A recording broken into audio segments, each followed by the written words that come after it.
Good morning, everyone. Welcome to today's hearing.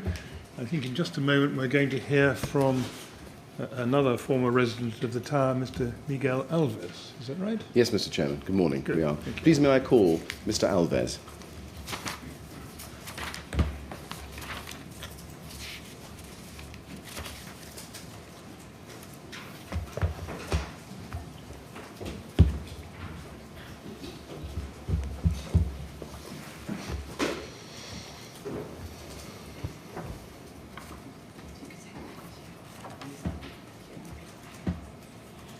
I swear by Almighty God I swear by Almighty God that the evidence I shall give that the evidence I should give shall be the truth, should be the truth, the whole truth, the whole truth, and nothing but the truth. and nothing but the truth.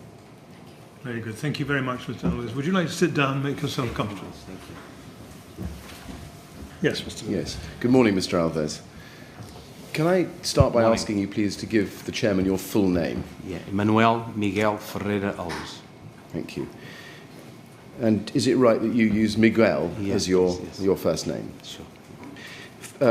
First, I want to thank you very much for coming to the inquiry and helping us with our investigations. We really appreciate it. It's my And what duty. you've told us so far in your statement and what you'll tell us today will be extremely valuable to us. I know it must be very difficult to come here and relive the events of the night, and we understand that. And so if you need a break at any time, just say and we can take a break. It's my duty to come here and to give evidence and try to tell, for the truth to come out. Yes, thank you. Thank you very much. When I'm asking questions, it may be that one or two of my questions are hard to understand or don't make any sense. So if they don't, just say and I can ask the question in a different way. Sure. Okay.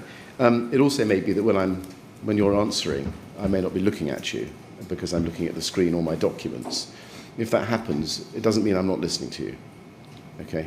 Just Sure. say, just Anyway, get I should be distracted by listening very things. carefully,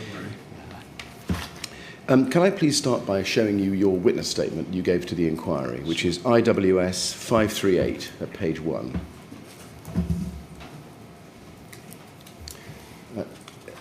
This is the first page of that statement, and it's on the large screen to your left or on the monitor on the desk to your right. I don't know which you prefer to use. It doesn't matter, so long as you're comfortable with it. Is this the first page of your statement? Sure. It is, yes. And at the last page of that statement, on page 9, if we could just have that, please, there's a signature just above the date of the 27th of April 2018. Is that your signature? It's my signature, yes. And have you had an opportunity to read this statement recently? Yes. And can you please confirm that the contents are true? Truth, yes. Thank you. I'm also going to read into the record the exhibits to your statement. These are exhibits MMFA1 to MMFA3, which are at IWS 536, pages 1 to 10. And those exhibits are a plan of your home, in flat 105, and a number of photographs that you took on the night. Now, can I start just by setting some background? I think you were here yesterday when your wife Fatima gave evidence to the chairman. Yes. And so I hope you don't mind if we don't go over the same things with you that we went over with her. Sure, it's fine. For example, we know that your family home was flat 105 on the 13th floor of Grenfell Tower, and that by June 2017 you'd been living there for something like 19 years. Yes. That's right, isn't it? Now, can I show you paragraph 3 of your statement, which is on page 1? And you say there, there's a lot I wish to say about the refurbishment and the process, but understand that this is more appropriate for phase 2. However, at this point, I would like to say that after the cladding was fitted, I was able to hear people from the flats above or below me. Before then, we did not hear it, but after the cladding was fitted, noise travelled more easily. It seemed there was a gap between the cladding and the wall, and this carried the sound of people. And then in the last sentence, well, I'll read it all. It seemed there was a gap between the cladding and the wall, and this carried the sound of people. For 19 years, I had not heard people. Then, once the cladding came, it changed. It was now possible to hear wind running along and a slight whistling sound. Can I just ask you, where was the whistling sound that you could hear coming from? Just near the window. I can hear that's why I can hear my neighbors down and up. Yeah. Did the wind whistle into your flat through the window? Yes, I mean, it's the sound that they make me more aware of that. Right. And I can, yes. Did you ever sense air coming through the window frames? Yes, just a very little, but yes. Very little. Okay. Can I then turn to the night of the fire? If you turn to paragraphs 7 and 8 of your statement, which you'll find on page 3, you set out what happened there. And in general terms, on the night of the 13th, you and the family had been out with visiting relatives for dinner, and you've explained in paragraph 7 that you and your wife dropped your relatives back at their hotel at about 20 past midnight, and then you came back to Grenfell Tower. Yes. Now you give the time you got back at about 12:50, 10 to 1 in the morning, if you see the third line up from the bottom of paragraph 7. How do you remember that as the time? I mean, maybe it was a few minutes difference than the 10 to 1, but she have a comment that is another night that she's not going to bed before 1 o'clock. That's the reason that Right. I remember that, yes. Right. And in paragraph 9, just looking a little bit lower down the page, you say, the lift stopped on the 4th floor and the doors opened to the lobby area. As the doors opened, I noticed a very light layer of smoke. It was a very slight, thin white layer and hardly noticeable. The smoke was up towards the ceiling. On seeing it, my first reaction was to come out of the lift. I realized it was a fire and may be serious, but I was not sure. And then you go on to describe how you looked for your phone. And then you say lower down in the same paragraph, towards the end of it, on the top of the next page, there was no fire alarm and the smoke was very thin, almost unnoticeable in the lobby area. When I was on the staircase walking up to the 13th floor, there was no fire alarm, no smoke, and it was light. Can I just ask you, first of all, what fire alarm are you referring to there? The main one, because usually if there's a fire or if it's smoke in the lobbying area, there should be a normal fire for the building. I'm not talking about the normal fires, the fire alarms in the flats, because is even I cannot hear that anyway. But I mean, I was talking about the fire. I mean the fire alarm on the staircase, or even on the lounge of the landing. Right. Mm-hmm. Did you think there was a general building fire alarm in the lobby areas? Yes, because they happened once before. When was that? Do you know? I mean, I cannot remember now by my head. No. Right. So did you expect an alarm to go off? Yes.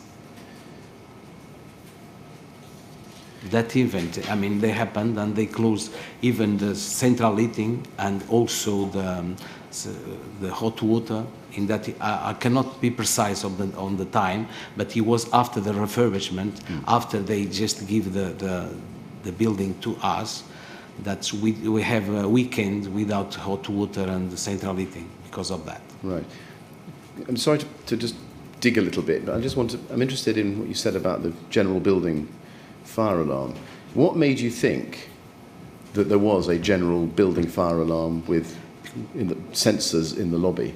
Because I was there in the building, in the building when that thing happened, and it was a fire alarm everywhere. All the ventilation it works at the time, because it was a big noise outside of the on top of the main entrance, and that one they create a big noise, and inside also it was a big noise also everywhere in the building. You don't remember when that happened, though? I apologize, no, for my head. It was after they finished the refurbishment. Was it? Yes. Do you remember how long after they finished the refurbishment? It was not so long, maybe a couple of months, maybe a month. I'm not sure. I cannot be precise on that date. Do you remember whether the fire brigade attended? Yes, they did, but they doesn't know how to switch that thing off. Right. Did you see that for yourself? Yes. Okay. Did you see the fire brigade come and try and switch the alarm off? Do you remember whether they did switch the alarm off? I think later on in the day, but they cannot put the central heating, because they call some engineers to come and replace and do something on the central heating. But it was a weekend without any hot water and the central heating. Right. Okay.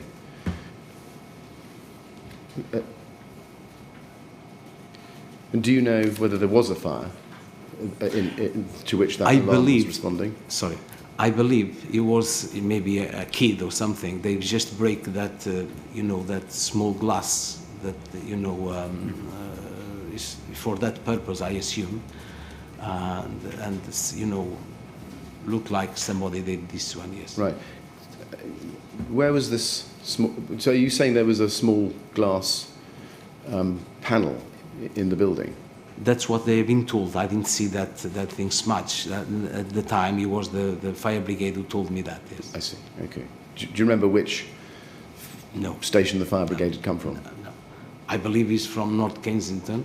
I believe because it's the closest one, but I cannot be precise on that. Okay. How sure are you that it was after the refurbishment and not before? Because during the refurbishment is always a number that we can call. If something goes wrong, we can call them and they will come to repair. And that part, it was after that because there was no number and no people around to repair anything. Okay. Now, going back to your statement, you say in paragraph 9, as we've seen, that there was a very light layer of smoke that you noticed as the doors opened. Did you notice any smoke in the lift before the lift opened on the 4th floor? No. Okay. When the men got out of the lift on the 4th floor, did you see which direction they went in? My wife, yesterday, she said left, but I'm not sure if they were left or right. I apologize. I'm sorry, but I cannot see it. Because if you have the CCTV, we could be precise on that. But because you didn't show us the CCTV, only the photos, that we cannot get the right... I'm not sure. I cannot be sure of that. And you came out of the lift as well? Sorry? Did you come out of the lift as well at the same time? Of course, straight away, yes. Straight away. Can I just show you 2 CCTV pictures taken from camera C18, which is the camera in the lift? Yes. The first is INQ 394, please. And that is timed with an adjusted time of 0 hours, 56 minutes and 38 seconds. So just a little bit less than 4 minutes to 1. Yeah. Can you tell us what that shows? Me and my wife. Doing what? Just coming in the lift. Okay. And the second picture is INQ 395.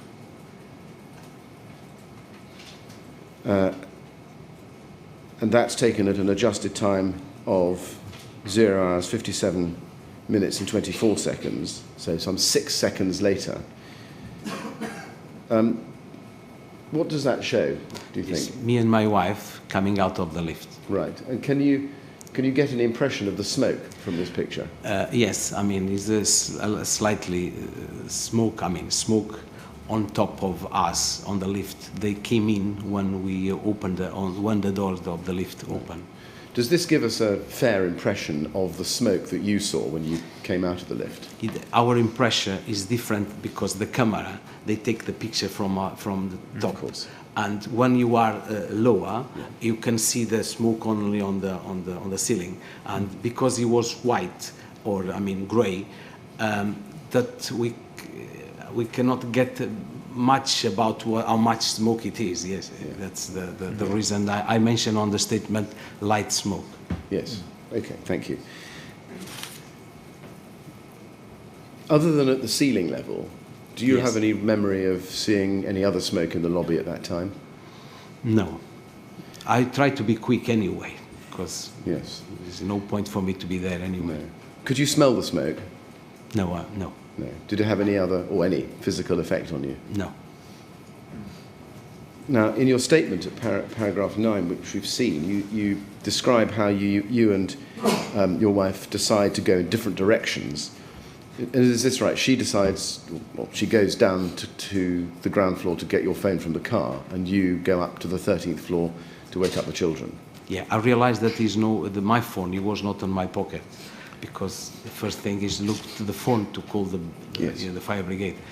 And I realized that I left the phone in the car, and I asked her if she can go to the car and bring my phone.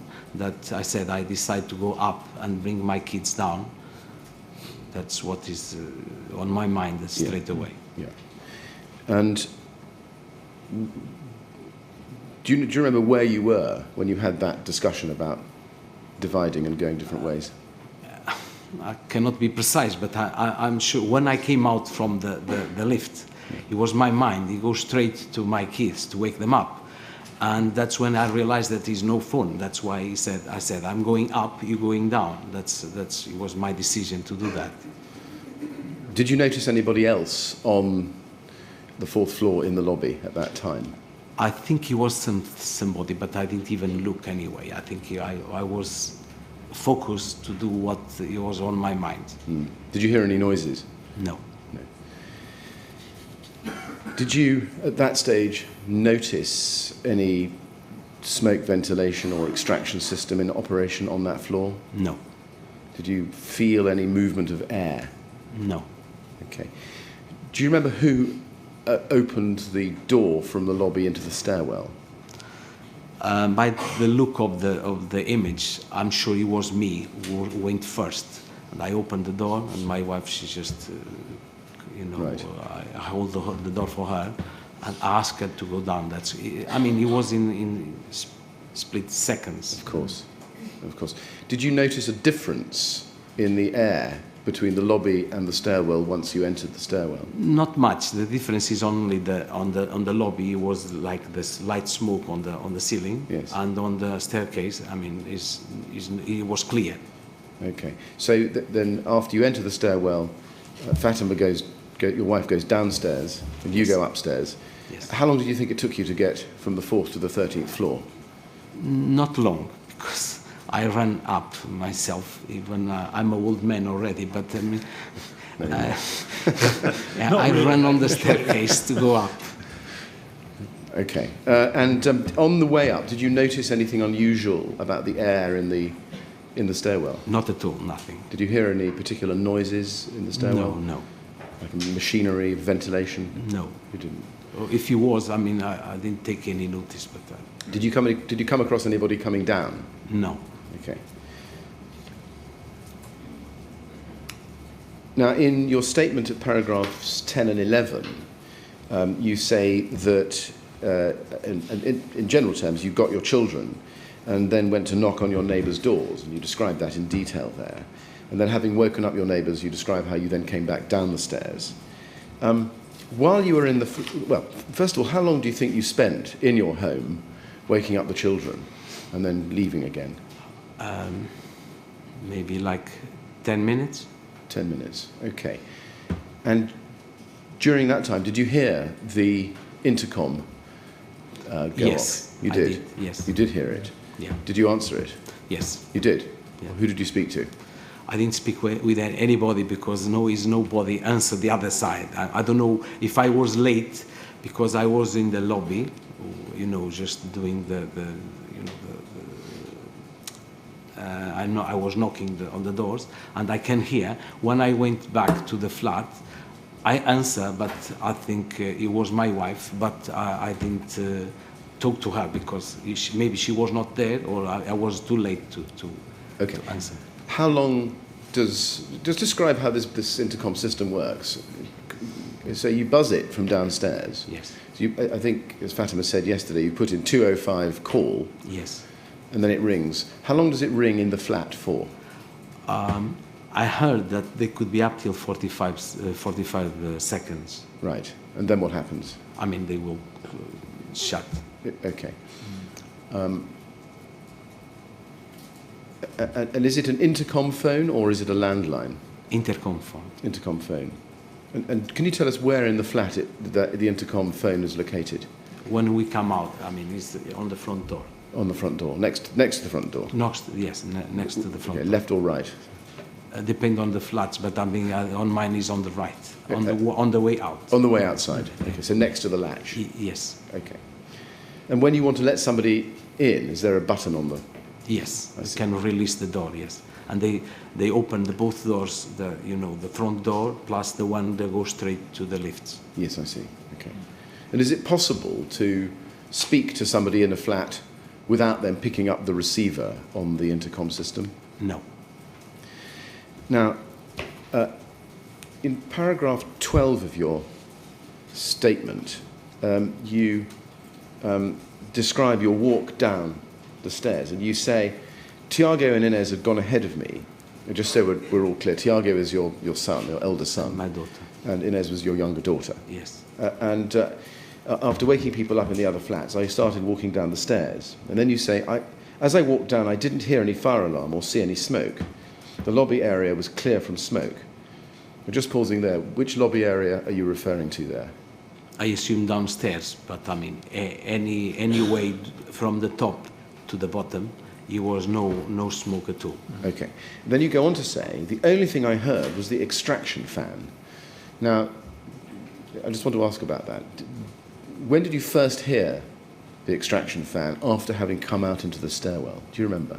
No, when I came down, that I can see from outside, it was, I can see the extracting fan, yes. Oh, I see. So that's after you left the building, Yes. is it? Right, let's take this in stages.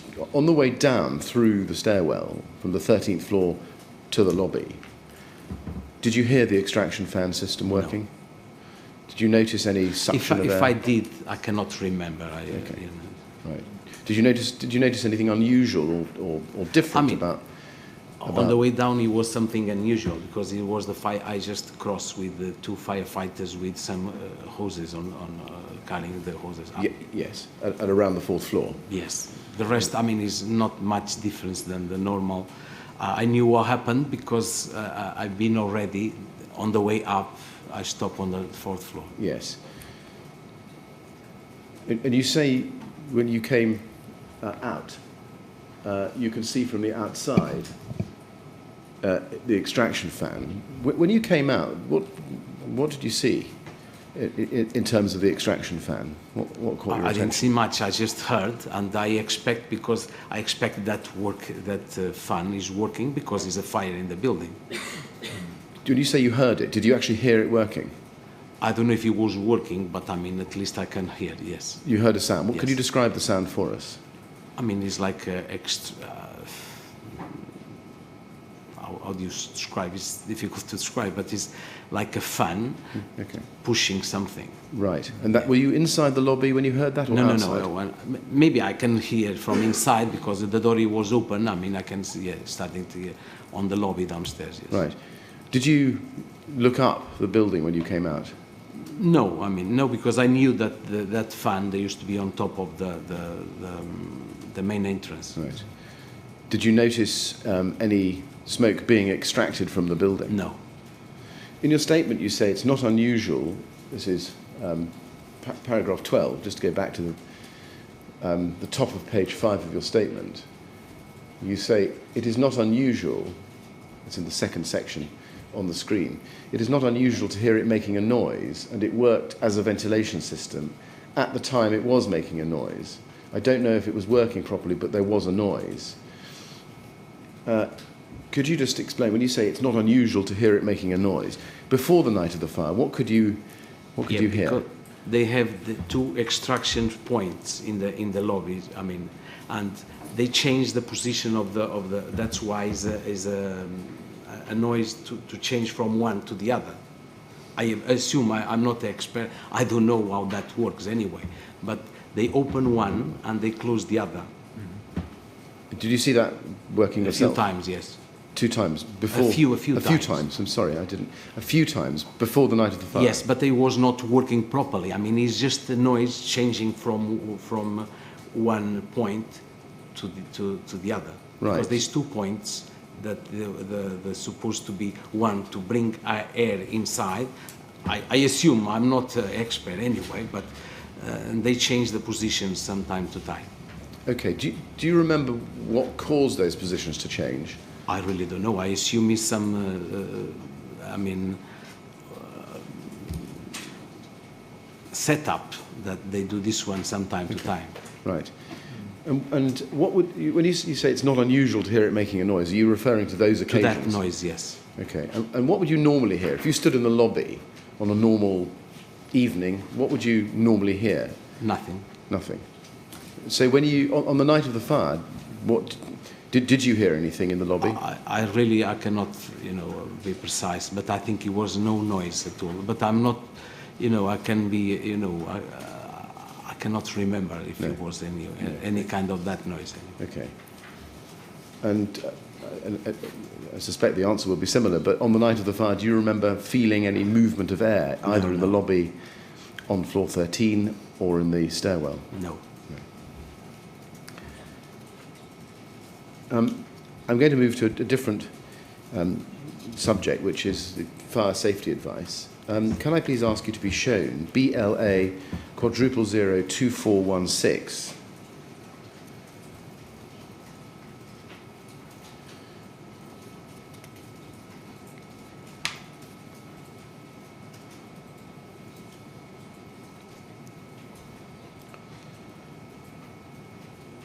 Now,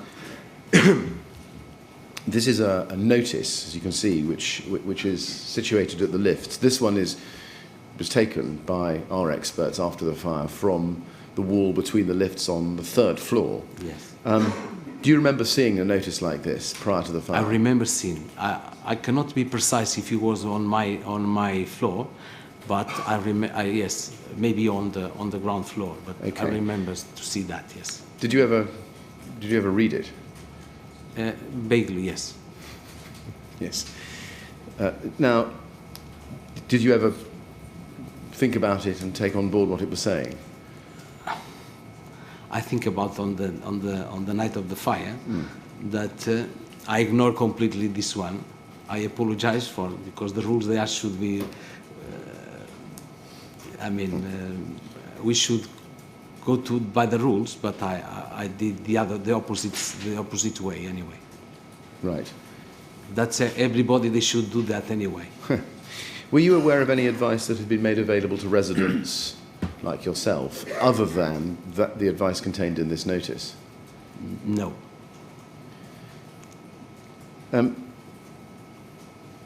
Now,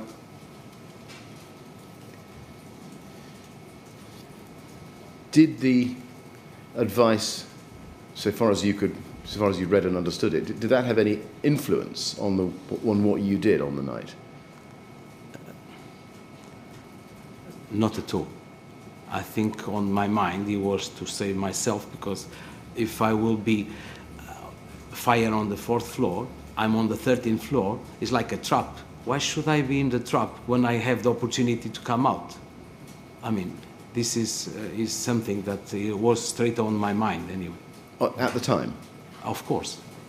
Yes. To come out. Because if in the event of the fire, if they spread, they will every minute they will go worst. I don't know why we are waiting for. If we are in the trap, we should come out of that, because every minute it was worst inside of the tower at the time. But that's what my thinking before they happened anyway. Mm. And I know you, as you've described in your statement, you alerted your neighbours as well as taking your children to safety. What made you alert all the neighbours on your floor as you did? Because I think it was my duty to help my neighbours, because they are my family anyway. The people they live on my floor is like family. I wish I had the same strength and go to the top floor and bring everybody down. That's the reason I did this one, because it's safer outside than inside. Especially when it's not so bad to come out. Yes.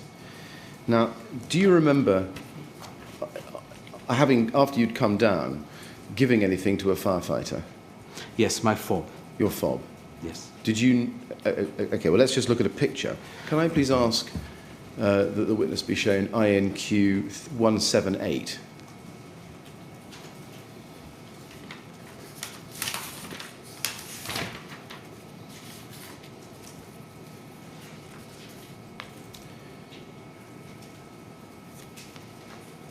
Now, this is a photograph taken at an adjusted time of 01:08:13.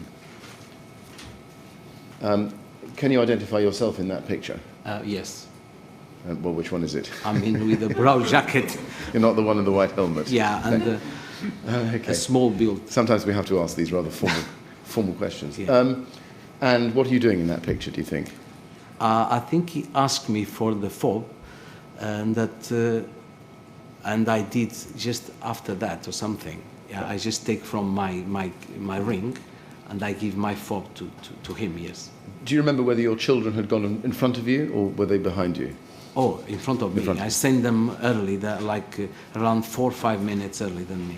Yes. And do you remember at this stage whether you'd seen your wife? At that stage, no. So she was still outside, was she? She was outside, yeah. Did you know at this point that your wife had already given her fob, used her fob to let the firefighters into the building? I didn't know that. You didn't? No. Can I ask you, did you offer your fob to the firefighter in the white helmet, or did he ask Yes, you?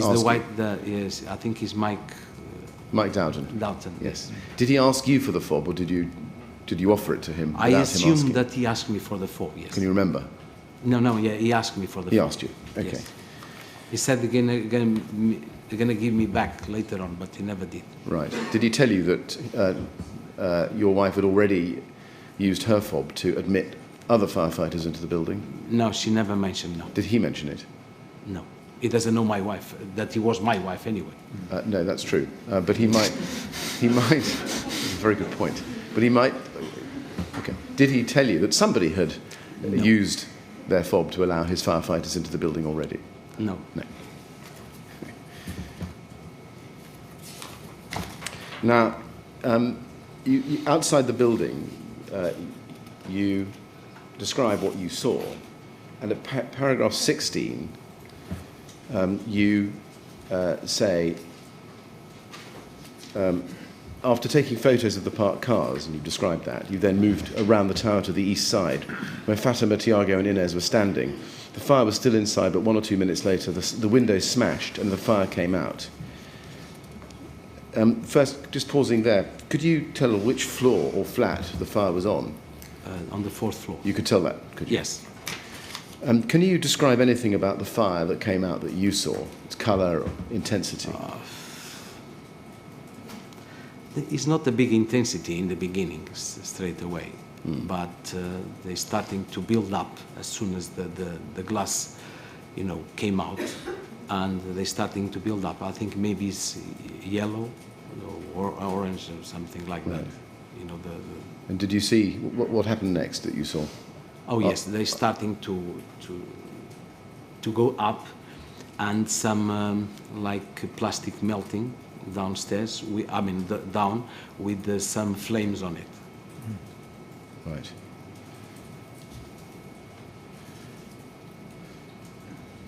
And you say in the last part of that paragraph, I could not believe how quickly and how fast the fire was spreading.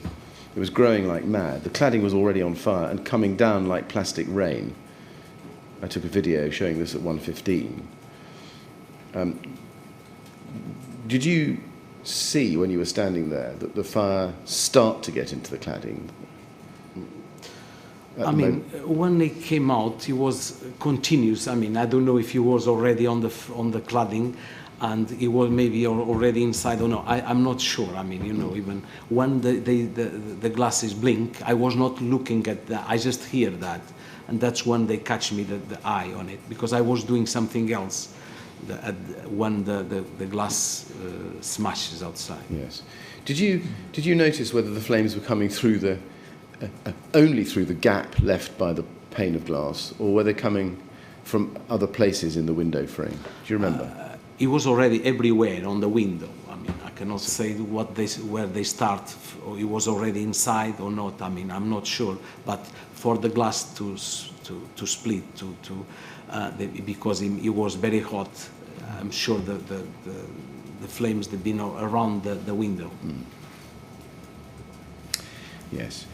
Now, Mr. Alves, I've come to the end of my questions. You've been very helpful indeed. What we normally do at this stage is have a short break to make sure I've got no other questions for you, or my team have got no other questions, or other people have got no questions. So I'm going to ask the Chairman to take a short break, if I may, and then you can come back. Sure. Is that okay? Sure, it's fine. Thank you. Mr. Chairman? Yes, thank you. Excuse me. Well, we'll have a short break now so Council can just check his notes and see whether there are other questions to ask you. Sure. We'll come back at 11:15. Sure.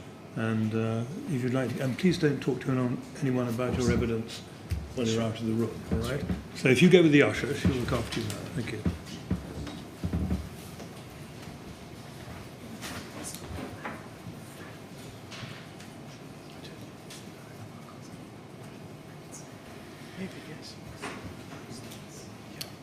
Right, 11:15 then, please.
Yes, Mr. Millett. A few more questions? There are one or two, Yes. including one or two I thought up myself. So can we please have the witness Yes. back? Thank you.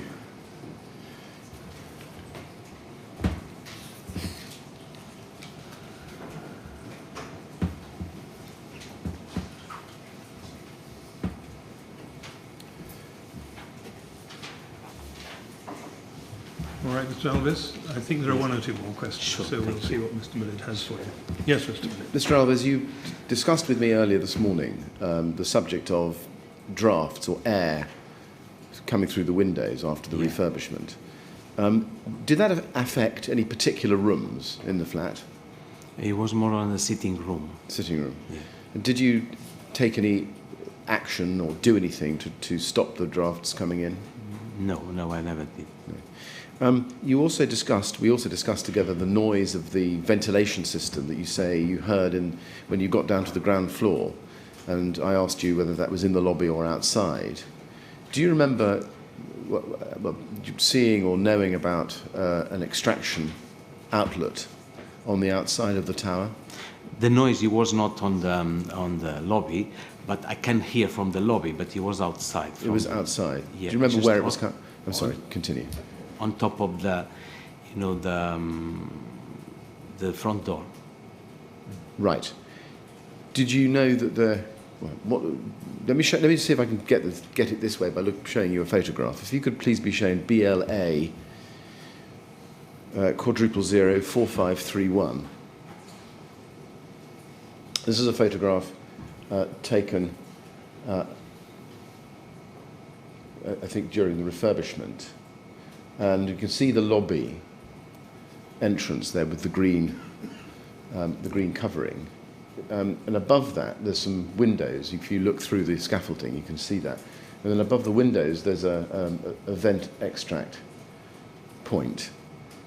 Looking back on the night, does this help you with your recollection as to where the noise was coming from? Yeah, it's coming from that. You heard it, did you? Yes. Was it a loud noise? It was a bit. I cannot be precise, but I mean, it was a noise on that. Right. Was it a noise that you would normally hear coming out? No. So it was. I heard once before, as I mentioned before, Right. to you, that it was in that event that it was after they finished the refurbishment. Did you look up at it? No. Okay.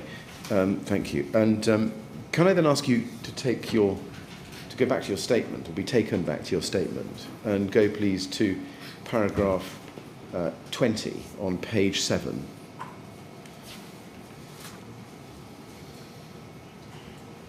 You say under the heading calls to people trapped inside, I was feeling sick by what I was seeing. I knew people in the tower and tried to call Marcio, who I'd played football with over the past 2 years. What's his surname? Marcio Gomez. That's Marcio Gomez. And then halfway down the paragraph, you say, I called him. Well, actually, the sentence before. I kept saying that he had to come out, but he told me his wife was pregnant and it would be difficult to come out because she could not walk easily and because there was already smoke in his landing. Did he say that? Yes. He said there was smoke in his landing? Yeah. I called him around 1:30 to 1:35. How do you remember that time? I'm not sure about exactly the time, but I was waiting for, that's the reason I call a bit late than I should, because my wife, she was talking with João. She mentioned this one yesterday, and he was with my phone, and she had to keep the João come out with and that's, I was waiting for her to give me the phone back, because my intention was to call Marcio, and I just did after she finished the call with João. And that's why I realize, I'm not sure I can be confirmed by him, or by the phone provider, because I'm not exactly sure what is the time. Halfly, I take this one as I assume that it was the time. Yes, yes, that's helpful. And then you go on to say, I phoned him a few times and kept telling him he had to come out. Do you remember through the night how the times, even roughly, when you called him? I mean, it was 2:30. It was the second call, Right. And that's I begged him to come out, because I said I said to him, if you didn't come out, you're gonna die. I told him straight that, and I'm sorry, I use a swear language, Portuguese in Portuguese. You have to come out because there's no way for him to escape. Or I tell him, just call the fire brigade, just tell them that you are on the way down, maybe they will meet you halfway. Right. And you say 2:30, you remember that? I mean, I guess, I mean, it's not a proper, I cannot be precise on the time. No, okay. I apologize, but I cannot be precise on the time. That's understandable. And just same question really, but on the next paragraph, paragraph 21, in your statement, you say, Marcio told me that he opened the door about 3 times, and each time there was very thick smoke. By now I was around the northern side, and it was about 1:30 to 1:40. Is that the time of the call in which he told you that he'd opened the door about 3 times? No, it was later, the second call. Maybe I mixed up, but I assume he was on the second call. So, when you say 1:30 to 1:40, is that wrong? This is the first call. That's the first call. Yes. So was it that? Or during maybe less. I'm not. I apologize, but I'm not exactly sure what is the time that I call him. But they can be, checked by my phone provider if it's possible. So just looking at the 1:30 to 1:40 time, was it that whatever time that was? You think that was your first call with Marcio? First call, yes. When he told you he'd opened the door about 3 times. Yes. No, on the second call he said that he tried a few times to come out, but he said there's no way because it's very thick smoke, and his wife was pregnant, and that's why he cannot make it. Right. And you think that second call was at 2:30 or so? 2:30, maybe. It could be wrong, but because the time on the night for me is difficult to record all that thing. Yes. Yeah. Because I was already on Chilchester Road, I think, behind the school when I make the second call, because the police they keep us pushing us out of the building. Yes. Of the place. I see. Okay. Yes, thank you. Thank you very much. Mr. Alves, I have no further questions for you. It remains for me to thank you very much for your evidence today and in your statement. It's been immensely helpful and of great value to us. Thank you. I'm very grateful to you for coming here and assisting us with our investigations.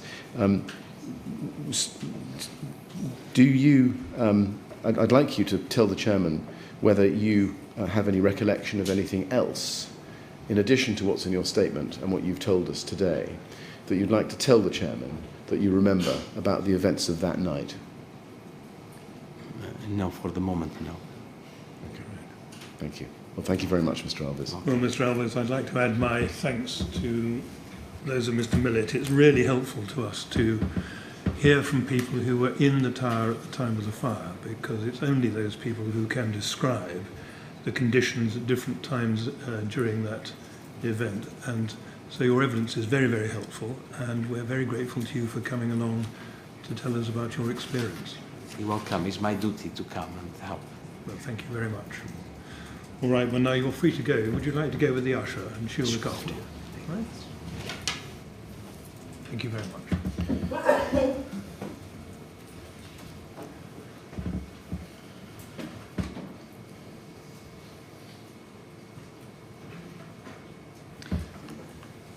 Yes, Mr. Millett. Mr. Chairman, we do now have some reading of statements into the record. Yes. There are a fair number of statements that I want to read in, and in the process of doing so, we'll read out loud parts of those, most of those statements. Yes. Because I think it is of value for you and others to hear what those witnesses have to say, even though they're not being called to give oral evidence. So what I was going to propose was just to move straight ahead into that. It may take 45 minutes or so.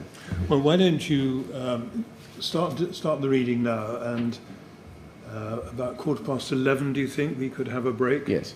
Give you a break as well? Well, I'm That's very generous. Yes. Thank you. All right. Thank you. So we start then with the witness statement of Tiago Alves, who we've heard a little bit about. Yes. He was the 20-year-old son of Fatima and Miguel Alves, from whom you've heard, Mr. Chairman, and he lived at flat 105 on floor 13. Mm-hmm. He is studying undergraduate physics at King's College London.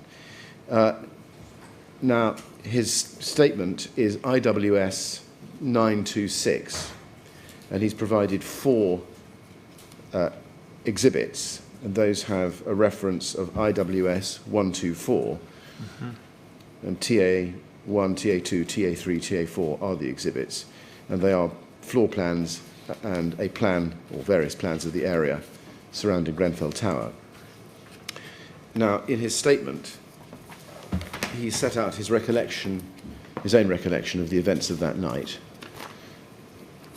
And his statement is dated the 16th of May, 2018. And the statement, there is a statement of truth in it on page 18 above his signature. Yes. He is seen leaving the building through the main exit at 1:05:01 a.m. He describes in his statement how his father came home and told him to evacuate the tower, and he left immediately with his sister, going ahead of his father. And he's provided detailed descriptions of what he noticed in terms of smoke and in terms of fire before his father returned home and during his exit from the tower. I just want to read into the record some detail of his observations that he makes at paragraph 37 about what he saw once he'd left the tower. He says, and this is page 9 of the statement,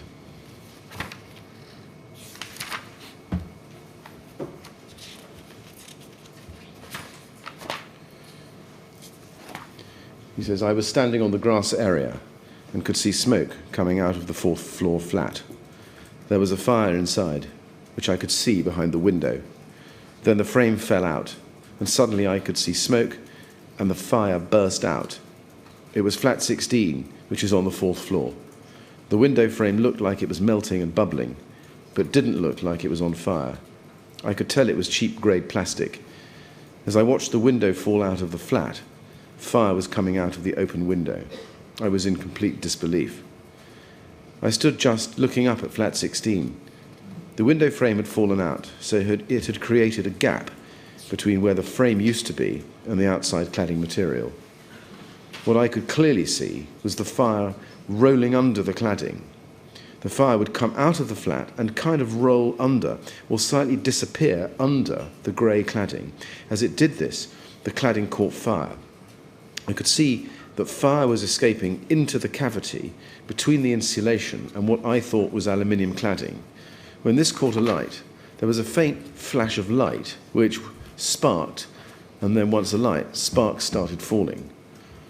The fire reminded me of a chemistry lesson at school where you would watch magnesium burn. When magnesium first has initial contact with the fire doesn't burn the magnesium, but there is a small flash of bright lights as it ignites, and then the magnesium burns. As I looked at the tower, I was reminded of this, and it seemed that the grey cladding was burning in the same way. Fire was spreading up the tower, and debris was coming down and causing sparks to fly down from the tower. I could hear crackling noises. And he goes on to say that he remained outside the tower until 1:30 a.m. when he took his sister Inez to a neighbour's house. And he set out his observations of the fire from paragraphs 39 to 49 later in the night.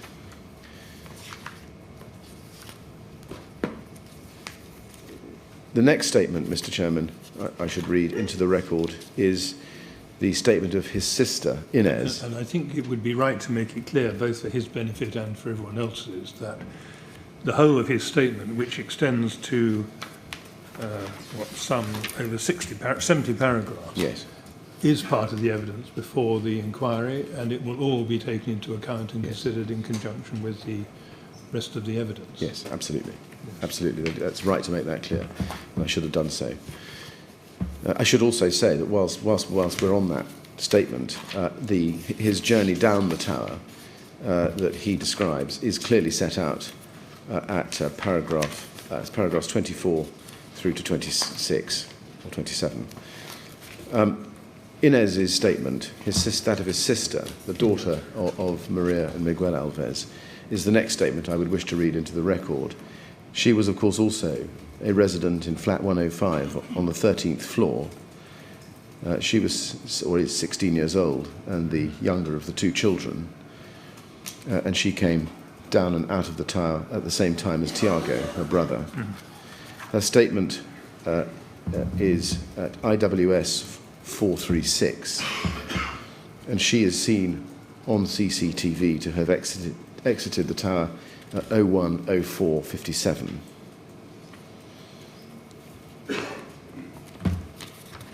Her statement is dated the 18th of May, and there is a statement of truth at the end of the statement underneath her signature there, which is on page 19. And she describes in detail her own experiences of the night, and of particular human interest is the experience she had of her great anxiety of having to go to a chemistry GCSE the next morning, and her concern to save her revision notes and to keep revising through the night if she could. And I understand it paid great dividends. Well, I think it paid some dividends. I think she got an A, although I think from her statement she explains that she was hoping for more. Well, so that is clearly unfortunate. I think taking your exams the day after an experience of this kind, it's astonishing. And it's astonishing. I don't know how she did it, but that's not a submission. It's just an observation. We then go to the next statement, which is the statement of Dorinda Encarnacion Suarez Chans, which... And should we make it clear, perhaps it's not necessary to say this every time, but although you're reading parts of statements and summarising other parts of them, in each case the whole statement is evidence before the inquiry, and it will all be considered and taken into account. Yes, absolutely it will. And I'm omitted to make that point in relation to Inez's statement, but that is certainly the case, Mr. Chairman. Now, Ms. Suarez-Chan's statement is dated the 15th of June 2018. There's a statement of truth and a signature on page 7 of that statement, and it's IWS 985. And she was a resident of flat 103 on the 13th floor. And I would just like to read into the record a particular interest, paragraphs 15 through to 21 of her statement, which describe her experiences of going to bed and then being woken up and coming down the stairs. At 15 she says, "I recall that my husband went to bed quite early that evening, at about 9:30 p.m, and I went to bed probably at around 11 p.m. The first we were aware of the fire was when we heard a loud banging on our door. This was at around 1 a.m. Whoever was banging did not stop and just kept on banging on our door. My husband got up to see who it was and found our neighbour from flat 105, which is on the same landing as our flat standing outside. He told us that he had heard that there was a fire on the 4th floor, and he thought it best for us to leave and just get out of the building. Although there was absolutely no sign of fire at this stage at all, there were no flames or smoke anywhere, either in our flat or on the landing. I decided with my husband that it would be sensible to follow his advice and just leave the building. We decided to put on some outer clothes over our nightwear.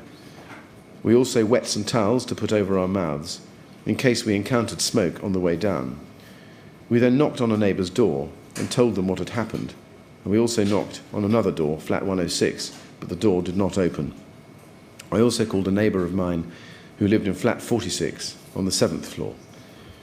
I recall that when we were outside, we did not hear any alarms going off at all. There were no smoke alarms or fire alarms at that stage. After telephoning my friend in flat 47 and knocking on the doors on our landing, we then made our way downstairs. I was just with my husband.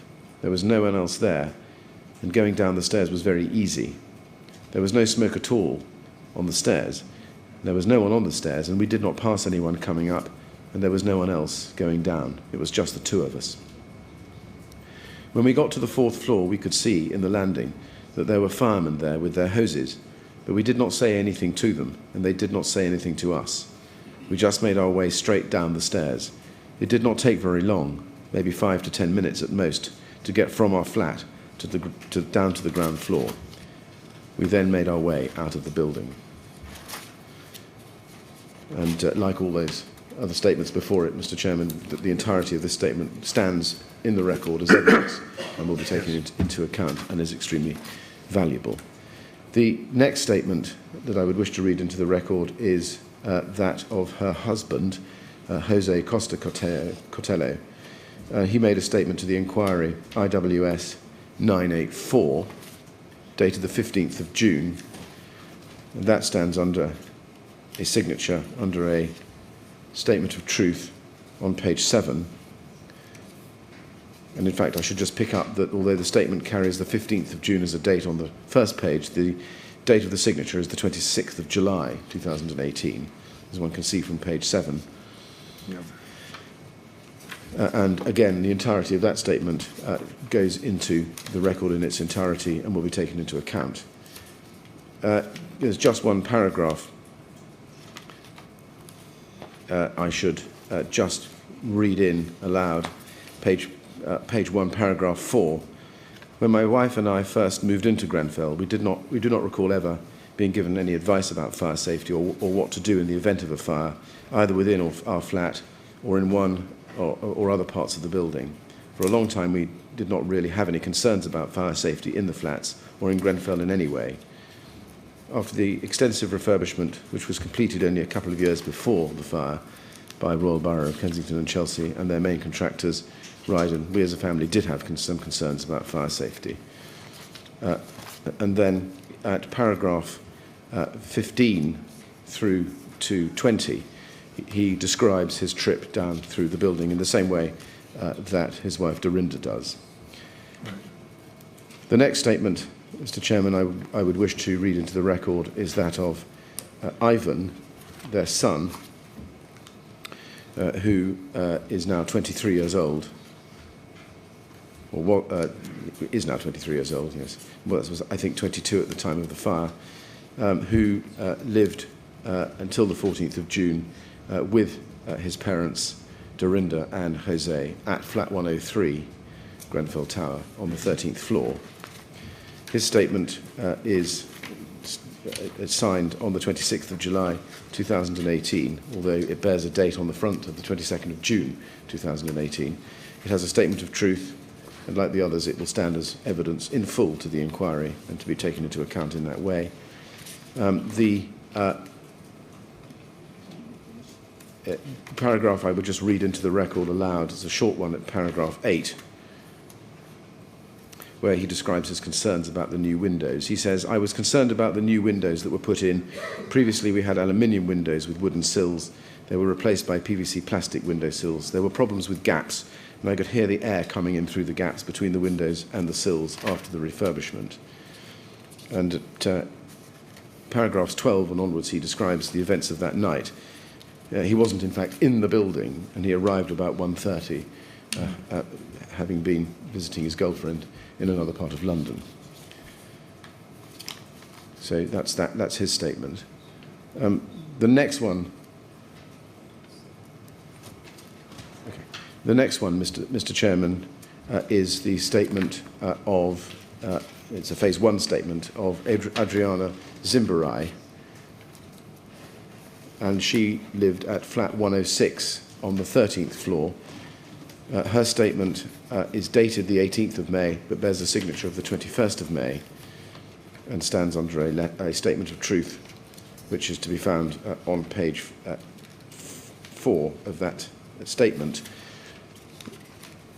Like all the others, her statement will stand in full as her account of the night to the inquiry, although she will give a phase 2, or reserves the right to provide a separate statement for phase 2. Her experience of the tower fire is set out in detail at paragraphs 8 to paragraph 13, and I'll read that into the record. In paragraph 8, she says, "At about 1:10, I was woken by the sound of someone banging on the door. I got out of bed and saw my son Alk looking through the spy hole of the front door. He told me it was our neighbour Miguel Alves, who lived in flat 105. Alk said he was knocking on all the doors. I told Alk to open the door, and we both went out onto the landing to meet Miguel. He told us that he had just come in from outside the building and had seen a fireman trying to put out a fire on the 4th floor, and we had to get out. Another of our neighbours, a Spanish woman, was also on the landing and when we went out. I couldn't see or smell smoke on the landing. We went back inside and looked out of the living room window, which overlooks the Kensington Aldridge Academy, and I couldn't see any smoke or fire, but I could see a group of about 7 or 8 people on the ground looking at the building. I woke up my younger son, took my handbag, which contained my purse and keys, and we all left the flat. I pulled the door shut behind me as it did not close automatically, but I can't remember if I locked it. We walked through the landing, through the door, into the stairwell. The door closed automatically and went down the stairs. The lights were on in the stairwell. I could not hear any fire alarms sounding whilst we walked down the stairs or see any smoke, but I could smell smoke. When we got to the 4th floor, I saw firemen coming up the stairs. They told me it was under control and to carry on down the stairs. As he said this, I looked through the door into the landing, which was being held open by firefighters bringing equipment through, and I could see smoke in front of the lifts. The smoke wasn't very thick at that stage. I didn't see any other residents whilst we were on the stairs. We exited the block at 01:17 and went to the grass area behind the tower by the school. And that is her statement, and as I say, that will be read into the record in its entirety. The next statement. Well, I'm just wondering whether that might be a convenient point. That is, yes. Thank you very much. Right. It is a convenient point. We'll take a short break at this point until 11:25, and then we'll resume and hear some more statements. Very good, Mr. Chairman. Thank you. 11:25. Okay.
Yes, Mr. Millett. Mr. Chairman, I just want to make two corrections to the relativity references to two statements that I referred to before. The first is the statement of Tiago Alves, which should be IWS 123, and the statement for Dorinda Suarez Chans, which should be IWS 710.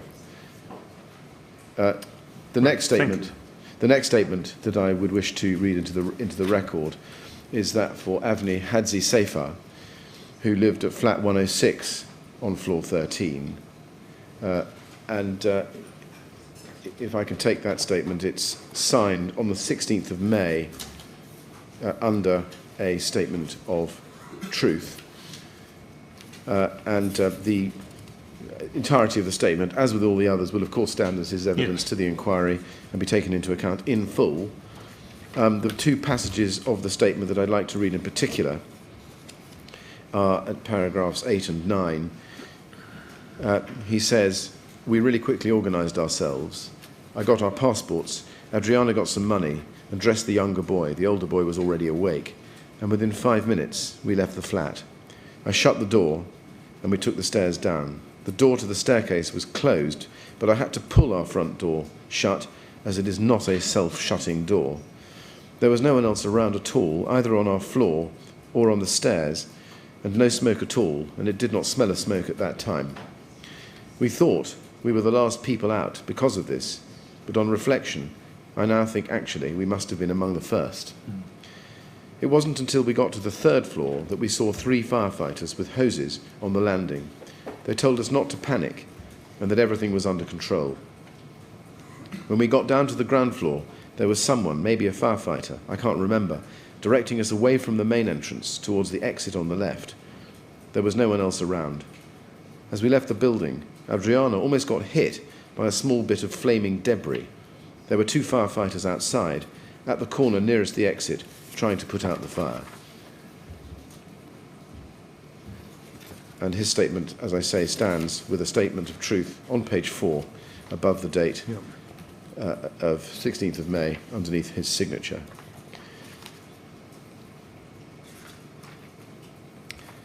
The next statement, and the reference to that, if I didn't say it before, was IWS 296. IWS 296.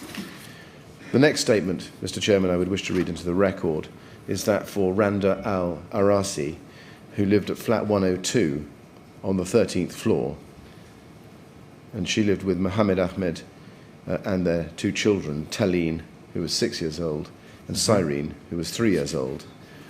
And on the night of the fire, they also had 2 friends visiting them. The reference to into the record is IWS 5. Her statement it was made on the 28th of May 2018, and her signature is under a statement of truth of that date on page 4. Again, like all the others, her statement will stand in full as evidence to the inquiry and will be taken into account in full. I just want to read a number of paragraphs into the record specifically. In paragraph 10, she says, "The flat door had a letterbox which closed. The door did not close of its own accord, and you had to pull it shut." And then at paragraph 16 onwards, she says this, "My husband and my younger friend woke up our 2 girls, and she, Mohammed, and the 2 children left the flat first. There was no smell of burning in the flat, but when the door was opened, there was a smell like electric burning. The police have showed me images from the CCTV system at Grenfell Tower that show firstly my husband and daughter Cyrene at the bottom of the stairs, and then my friend carrying my daughter Taline. These are timed at 01:22:17 and 01:22:47, respectively. I remained inside the flat with my older friend as she wanted to use the bathroom. Whilst my friend was in the bathroom, I picked up coats for the children, a coat for myself, and a blanket. After I had done this, I was still waiting for my friend to come out of the bathroom. I was not worried, as there was no fire alarm sounding, no sprinklers, and no indication of how dangerous the situation I was in. It felt to me as if that I was in the flat after my husband had left with the children for about 15 minutes, although the CCTV images of me at the bottom of the stairs suggest it was a much shorter time. When we opened the front door to exit, we could smell burning again, but I could not see any smoke. The lighting in the lobby area was fine. I knocked on my neighbour's door at flat 101 to alert them that something may be wrong, but got no response. I closed and locked my front door. We had not had any fire drills whilst I was at Grenfell Tower, and I'm not sure if I saw or read any fire signs that may have been there, but I knew from general knowledge that in the event of a fire you should not use the lifts. We opened the doors to the stairs. It was lit, and we had no problem seeing. I could not see any smoke when we opened the door to the stairs, but could smell the burning smell, which was stronger. Progress down the stairs was slow due to my friend walking with a stick, and she was struggling to support herself, and I was trying to help her. We stayed close to the banister on the stairs. As we made our way down, the burning smell became stronger, and as we went down, we started to see smoke. I have been shown a smoke text descriptors with some images, and I think it was about C. When we reached, I think, the 7th floor, we saw 2 firefighters making their way up the stairs. They had something over their faces. I'm not sure what it was. They didn't say anything to us, and we didn't speak to them. On, I think, the 4th or 5th floor, there was thick black smoke on the stairs. It was coming from the lift lobby area, where a lady was opening the door from that floor to the stairs. As the door was opened, I looked into the lift lobby area of that floor, but couldn't see anything. It was totally black. I'm not sure if this was because there were no lights or because of the smoke. It was very scary. It was very black on the stairs, and we went down through the smoke, breathing it in. As we went down the stairs to the bottom, the smoke diminished, and there was no smoke at all on the ground floor. I have been shown CCTV images of my friend and myself at the bottom of the stairs, which are timed at 01:26:27 and 01:26:30, respectively. When we finally reached the ground floor and a place of safety, we looked and just could not believe how large the fire was at Grenfell Tower. Almost half of the building was on fire. I could not believe that we were not warned of the enormity of this fire and to get out.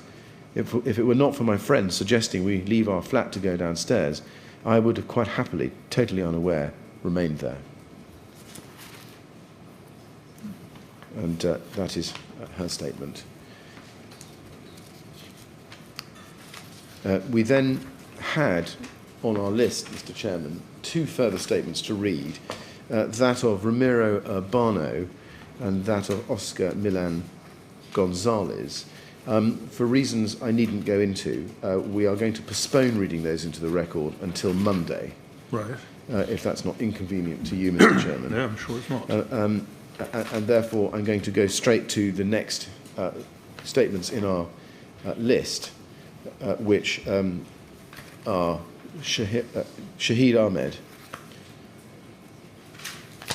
and her family. I'm so sorry, his family, Saida, his wife, and Zaki, their son. They lived at flat 156 on floor 18. Shahid Ahmed, you may recall, Mr. Chairman, is chair of the Leaseholders Association. Ah, yes. And he lived in that flat with his wife Saida and their son. If I can start with Shahid Ahmed's statement. That's dated the 9th of May 2018. It bears his signature on page 13 under a statement of truth and above a date of the 9th of May 2018. And again, like all the others, his statement will be taken in full into account and stand in full as evidence to the inquiry for phase 1. There's a particular passage which I would read into the record about his experience on the night. And I can start at paragraph 33, if I may, on page 10, underneath the heading, The Night of the Fire. On the Tuesday evening before the fire, 13th of June, it was a normal night for me. We went to bed around 11:30 p.m., but I couldn't really sleep. I must have fallen asleep, but it wasn't a very deep sleep. I think our bedroom door was slightly open that night because it was hot. My kitchen window was open too, and the smoke must have come in, which is why the smoke alarms went off. All of a sudden, all of my smoke alarms went off at the same time. As set out above, I had one carbon monoxide alarm in the kitchen, a smoke alarm in the living room, and 2 smoke alarms in the hallway, including one directly above my front door. The alarm was very loud. I got up, but didn't see any smoke until I went into the kitchen. As soon as I got into the kitchen and looked down out of the window, I saw a big fireball coming up from the outside of the building. It was the colour of a burning sunset. I initially thought it must be fire on in the flat below. The kitchen window then exploded inwards. I was lucky I wasn't close to the window. I dialed 999 on the house phone from the living room. However, before completing the call and speaking to anybody, I threw the handset down and decided to get out. Until recently, I believed I had not completed the call. However, the police have informed me that I did in fact complete the call, although I did not speak to anyone before I threw the handset down. I am glad I did not speak to the operator, as I might have been told to stay put. Saida was in the hallway near the front door. I said to her, "Let's just get out, there's a fire." I grabbed a pair of trousers and some flip-flops and told Saida to get out. We went out of our front door. It was my decision to leave. I only realised later that when I'd grabbed some clothes, I'd tried to grab a jacket, but had grabbed extra trousers by mistake. When I was outside, I felt cold and put one arm through a trouser leg. My wife and I banged on the door of flat 155 and shouted, "Fire, fire, fire." Then I went to 154. The man there opened the door a little bit and I told him to get out because there was a fire. I then banged on 153, but I can't remember if there was an answer. Then I banged on 152 and I think someone answered, although I can't remember clearly. Then I banged on 151 and a lady with the walking frame answered. I told her there was a fire and to get out. There is a smoke alarm in the lift lobby, but it wasn't ringing.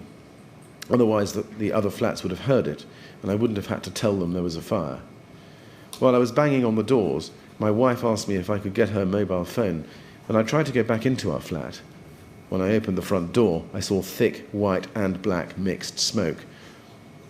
I smelt smoke, something like burning. I don't know what exactly. I didn't feel the heat coming. I shut the door straight away. I then thought, we have to get out now. It was fight or flight. Through my years of fighting for the health and safety of the building, I had the instinct to know the building was not safe and was a ticking time bomb. After knocking on the doors and deciding not to go back into our flat, my wife and I went down the stairs. There is a fire door between the lobby and the stairs. I think it's the same door as before the refurbishment, which they just repainted. It has the same feel, the same weight. It's completely wooden, and you push from the lobby to open it. There was light smoke in the stairwell. We went down the stairs and we saw our neighbour from flat 146, who was a redacted man. There were other people there too. I spoke to him. He told me he was trying to go up, so I told him very harshly, "No, you must go down, you can't go up." After that, my wife and I and the redacted man ran down the stairs. We ran past many people. I don't really remember. I remember we ran past some firemen. I remember saying to one of them, "There's a fire upstairs," and they told me to go back up. They had masks on. I couldn't see their faces. I remember feeling that things would be okay because the fire brigade were there.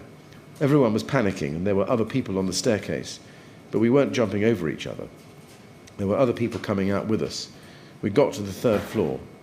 Before the refurbishment, the same staircase went all the way down to the lobby on the ground floor. After the refurbishment, at the 3rd floor, there was a second staircase leading down to the ground floor level. We went down the second staircase. You then have to press the button to open the main entrance door to get outside. On the night of the fire, I think the door was already open because people were going out in front of me. We got outside and looked up. I realised the intensity of the fire. One section of the cladding was on fire all the way to the top. I saw a fireman struggling to spray water, which only reached up a couple of floors. I then met lots of residents. The redacted man was with us. I saw the leaseholder of flat 56 on the 8th floor and another resident called Abdul, who sadly lost his wife as they got separated. My wife and I were in a state of desperation and shock, with uncontrollable tears and screaming. When I met residents, I knew I was hugging them and crying. And that statement is now in the record. Its reference is IWS 388. And there is an exhibit to it at IWS 500. The next statement, Mr. Chairman, is the statement of Mr. Ahmed's wife, Saida, and that is under IWS 676, IWS 676. It's also dated the 12th of June 2018, and on page 5 there is a signature over that date, and which stands under a statement of truth, and like the other statements I'm reading into the record, her statement will stand in full as evidence to the inquiry and be taken into account. And she explains her own exit from her own point of view at paragraphs 10 and 11, and I'll read those into the record specifically. Yes, thank you. On the night of the fire, I was in the flat with my husband Shahid. We were sleeping when I was woken up about 1:20 a.m. by the smoke alarms in the flat.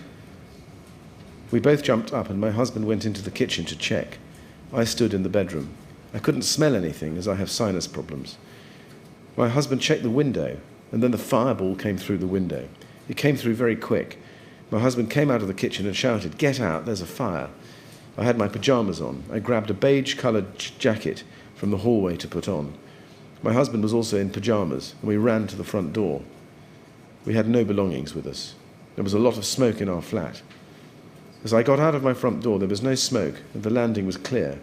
I did ask my husband to go back into our flat to get my mobile phone, but he was unable to do so because of the smoke. We closed the door to our flat.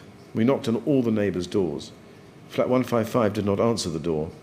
Flat 154 opened the door, one male. At flat 151, a female who lives on her own opened the door. She came out. Flat 152 had one female and two young children there. They came out of the door, but I didn't see them leave.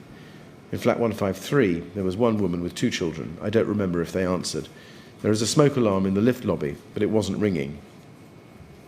We then ran to the stairs, and I saw some people coming up the stairs shouting, "Fire, fire."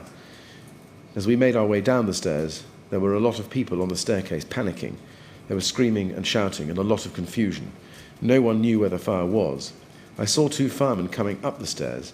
They had breathing masks on. I did not see anyone fall over on the stairs. The stairs are very narrow for the number of residents in the block. I feel there should be at least two staircases.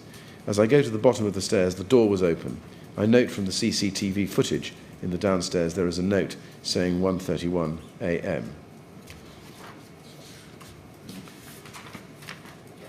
And the CCTV picture for both Shahid and Saida Ahmed are timed at about 1:32. Right. We then have the statement of Zaki,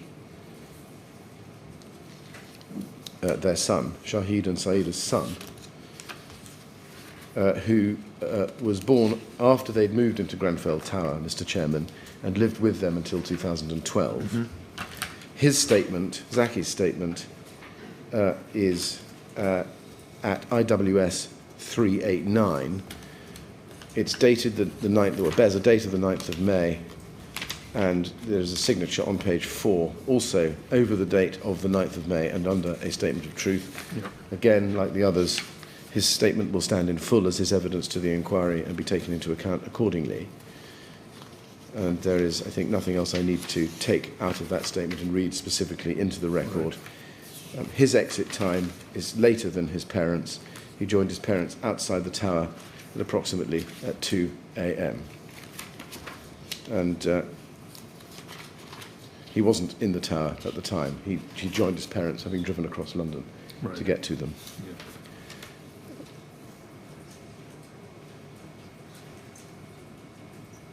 Mr. Chairman, I'm confident, having checked with my team, that there are no other statements for me to read in to the record today. Good. Thank you very much.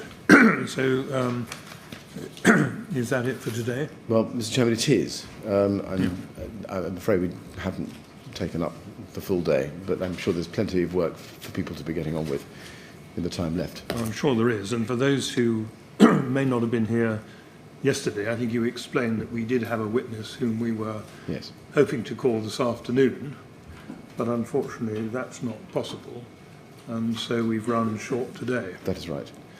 Well, that can't be helped. So we'll break now and resume at 10 o'clock on Monday, I think, That's right. Thank you. when we shall hear some more witnesses from inside the tower. Indeed. Very good. Mr. Chairman, thank you. Thank you very much. 10 o'clock on Monday, then, please.